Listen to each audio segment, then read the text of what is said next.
Young set out the Hawks game tonight against the Pelicans. During the game, he was dapping up friends, waving to fans, four-time All-Star.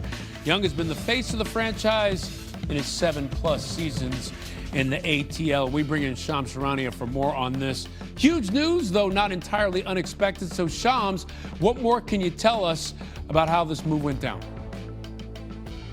Ryan, the Wizards believe they're taking a low-risk swing at a player that's shown prowess throughout the NBA. They believe that Trae Young can be the anchor for this young, burgeoning, talented team in the nation's capital. And we've seen the Wizards have been in a rebuild over the last few years, but now they're going to have Trae Young as a young star, as now the face of their young rebuild. And they're also going to have $46 million in cap space in the summer to add to talent around Trae Young. And so how did this even get to this point where Trae Young is on the move and wanting to go to a place like the Wizards? He is extension eligible, and so securing where that future stands became paramount for him, especially after the offseason when the Atlanta Hawks declined to offer an extension. So he will have a $49 million player option in the offseason. We'll see what happens there for an extension, but he will state his case for a long-term future now with the Wizards. Washington was looking for that big name to bring in with that young team. Now they got Trae. So it's a big chip move for the Hawks. Is Atlanta gearing up for another move?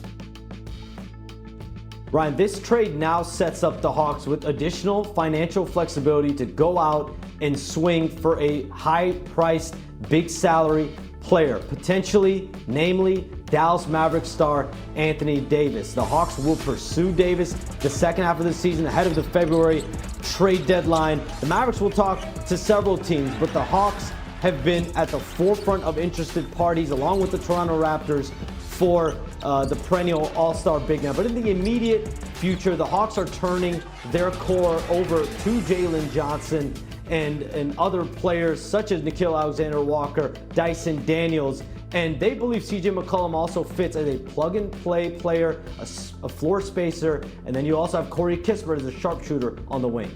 They got a lot of pieces there in Atlanta. We'll see if they can build on that, maybe add an AD, someone like that. Atlanta could be on the move. All right, Shams, it's the very latest on Trae Young, no longer a Hawk, now a Wizard. Thanks, Shams.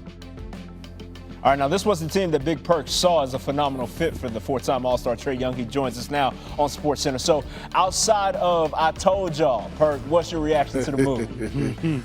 Hey, look, listen, let me say this. Trae Young jersey is going to be in the Raptors when you think about what he has done in Atlanta. We're talking about a guy over his career that averaged 25 and 11. Now, with that being said, the Hawks made the right move. They got a young up-and-coming star in Jalen Johnson, who is now their franchise player, who's going to be the face of their franchise for a long time. But make no mistake about it, Trae Young in the Washington Wizards uniform, scratching the surface of his prime, he's going to do wonders. He's going to put butts in seats. He's going to put up numbers. He's going to have the keys to the vehicle, and he's going to make people around him better. And if I'm Trae Young, I actually walk into Washington with a chip on my shoulder. The simple fact that Washington got him without having to give up any draft picks, I would take that as a sign of disrespect. I think Trae Young is going to go out there and do well. I can't wait to see him, and I also can't wait to see the new look Hawks when you talk about Jalen Johnson leading the charge. No question. I covered the Hawks for about 4 years down there in Atlanta, and every night that Trae Young suited up, you could guarantee it was an event. Thankful for his time down there. Perk, thankful for you, but don't go nowhere. Got to holler at you about some actual hoops here in just a moment. But more on Trae Young. There's no doubt that Trae is one of the best creators the league has ever seen. He scored or assisted on over 48 points per game in his career. That's the second highest average in NBA history, behind, of course, Luka Doncic, who he was traded with on draft night. Young's first game against his former squad will be in Atlanta on February 24th. News. Shams reported before this Lakers-Spurs game that Trae Young is being traded to the Washington Wizards. And right here, you see the moment where he found out, and he's saying goodbye to his teammates with less than a minute left of tonight's Hawks game, saying his goodbyes after 8 years with Atlanta. So for more here, we say hello to our Shams Charania. Shams, I want to start here. Can you just give us some details on how this deal came together to send Trae Young to the Washington Wizards? Malika, Trae Young wanted to be a Washington Wizard. He believes he can be a young anchor of this Washington Wizards rebuild. This has clearly been a team that's been drafting high. They're trying to figure out how to take the next step, and Wizards officials believe that Trae Young is that next step in their vision long term, and they want to build with Trae Young. And this is a team that's filled with young players, talented young players. They're going to have $46 million in cap space. And so Trae Young being that piece, and then CJ McCollum and Corey Kispert end up in Atlanta. But how does this end with Trae Young and his era over with the Hawks? And it's because it started in the offseason when the Hawks decided not to offer a contract extension to Trae Young. He has this season and next year, $49 million player option. They decided not to give him a contract extension offer, and now Trae Young is going to make his case for a long-term future with the Wizards. Yeah, you'd have to imagine that there's going to be some sort of extension coming down the pipeline here for Trae Young and the Washington Wizards. But on the Atlanta side of all of this, of course, they get Corey Kispert, as you mentioned, and CJ McCollum. Are they done making moves before the trade deadline?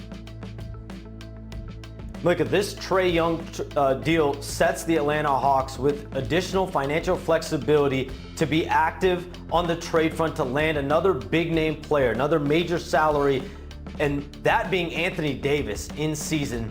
They're going to pursue Anthony Davis as a prime trade target with the Mavericks, but allowing this pursuit of Anthony Davis is really made possible because you get rid of this salary of Trae Young moving forward. And this is a Hawks team that's now going to turn the page with their young core led by Jalen Johnson and bring in CJ McCollum immediately, a plug-and-play veteran that can space the floor. Corey Kispert, a sharpshooter. So the Hawks are now moving toward figuring out, is there a big salary player they can bring in, potentially Anthony Davis? Okay, very interesting. That's certainly something. The Hawks have traded Trae Young to the Washington Wizards for CJ McCollum and Corey Kispert. That's according to multiple reports.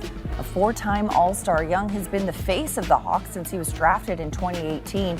He led Atlanta to 3 postseason appearances, including a run to the Eastern Conference Finals in 2021. But now, Atlanta is moving in another direction, and Young gets a chance at a fresh start in D.C.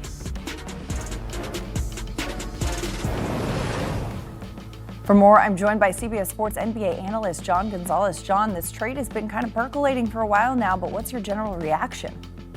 Yeah, it has been percolating for a while, right? And at some point, the Atlanta Hawks looked around and went, it's been fun, Trae Young, but we're going to have to move on from you. And we really got an indication of that, Madeline, this offseason when they had an opportunity to extend Trae Young. He definitely wanted a contract extension. And the new front office, led by Ansi Saleh, who's a really smart guy, they put together a group and they went, we'd rather not pay you. And that's really when the writing was on the wall that it was time for him to move on. This has been Jalen Johnson's team for a while. Casual NBA fans are starting to get clued into him. He's going to be an all-star this year. He's playing at an all-NBA caliber level. And they just decided that, they really can't move forward with Trae Young anymore. They're not a good defensive team in general, Madeline. They're just 16th, middle of the pack in defensive rating. They're a horrendous defensive team when Trae Young is out there. He's still a good passer. He's still a really good scorer, although inefficient. But he really brings their level down on the whole. Just 17-21 this year, 10th in the East. They're only 2-8. He's only played 10 games this year.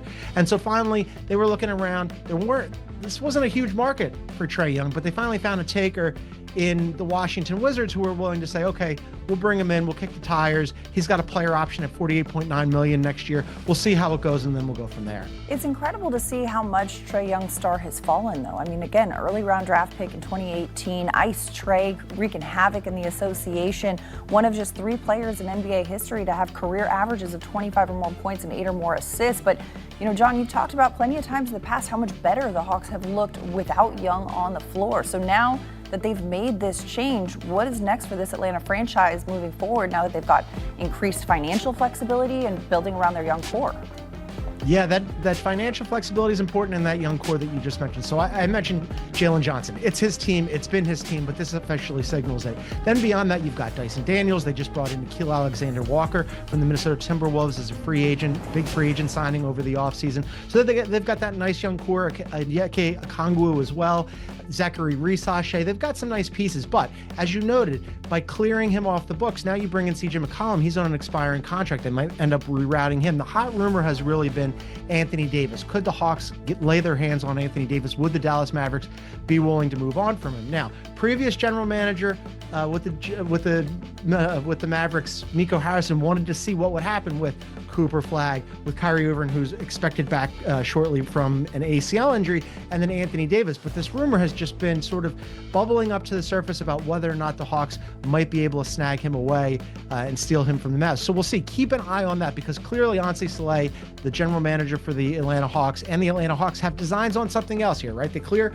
Trae Young off the books. Now we'll see what else happens, because they're just barely clinging to that last play-in spot in the Eastern Conference, and I think they have designs on something a little bit better than that. Yeah, now as this news breaks, it's hard not to notice the social media reaction to the surprisingly low asking price for a 4-time NBA All-Star. Are you surprised with what it took to get this deal done? Not really, because when you look around at the market, there wasn't much of one, right? The market was a lot of people speculating that, hey, maybe the Kings will jump on this, because the Kings tend to do pretty foolish things. They're already backcourt heavy. The Kings have thrown a lot of darts at the wall, and almost none of them have stuck over the years. And so when all